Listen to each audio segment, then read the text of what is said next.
Hi guys, thanks for stopping by again. Apologize for the sore throat. Getting over a cold and doing the best I can. So I'll try to speak loudly and try not to cough too much.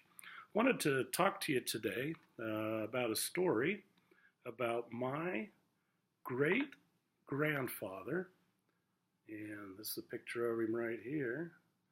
This is Thomas Craddock Lewis, and he is my great grandfather. Lived up in the Cache Valley area and has an interesting story about dancing. I wanted to share that with you.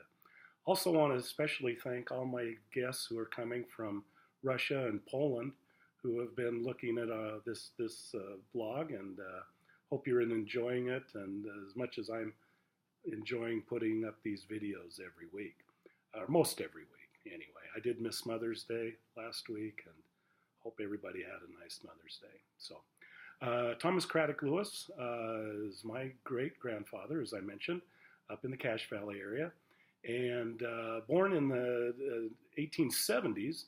And he tells the story. Actually, I'm going to read this in his own words here. He says that the young folks that I was keeping company with wanted to learn how to dance. Now, Thomas Craddock Lewis was also a gifted singer. He also was a musician of some sorts. There was a small drum and fife group that started up in Cache Valley. As a young boy, he played the drums, I believe, and actually played the bass drum. And they performed at some patriotic events around the valley as a group of, I think it was primary boys, basically 12 to 16, maybe a little bit younger.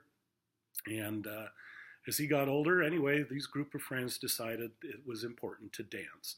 So he says, there was an excellent dancing teacher in Logan by the name of Lottie Paul. My parents thought it would be nice for me to learn to dance, so I enrolled in one of her dancing groups. I soon became a good dancer. Whenever I went to the dances, there were always plenty of girls to dance with. I learned to tap dance, square dance, and the cakewalk was my specialty. I found myself teaching others to do these dances. I entered several contests in doing the cakewalk and won prizes in Logan and Salt Lake. Now he goes on. Let me continue with this story here. He says, one night there was a contest being held in Smithfield. It had been raining all day. Gus Schofield and I got a hack and started over for the dance with our girlfriends. We got stuck in the mud several times. We had to get out and push us. We had to get out and push us out of the mud. Finally, we had to walk. When we got to the dance, I looked aside. Mud up to my knees, but I still danced and I won the prize. It was the wee hours of the morning before we returned home. So, the cakewalk.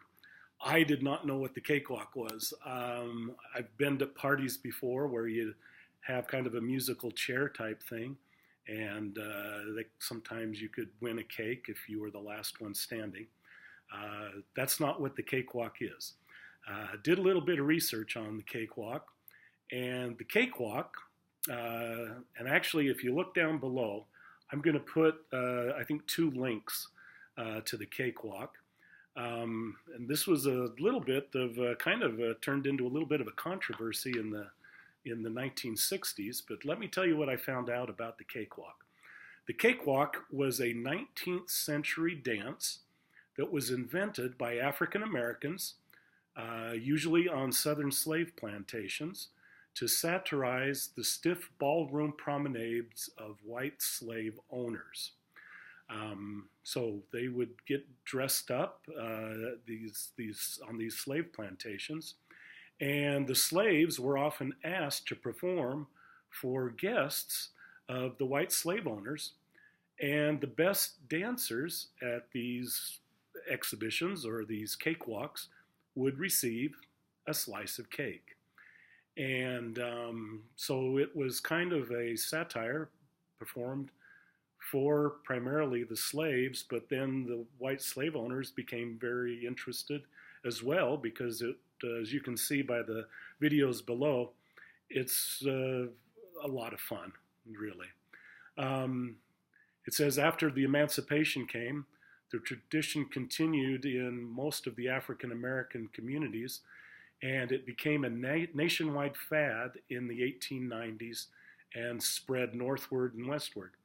So I figure 1890s, that puts Thomas Craddock Lewis in his 20s, and that seems to be pretty much the case. And so he was probably one of the most accomplished cakewalk dancers in, well, at least in Logan, and also won prizes in Salt Lake.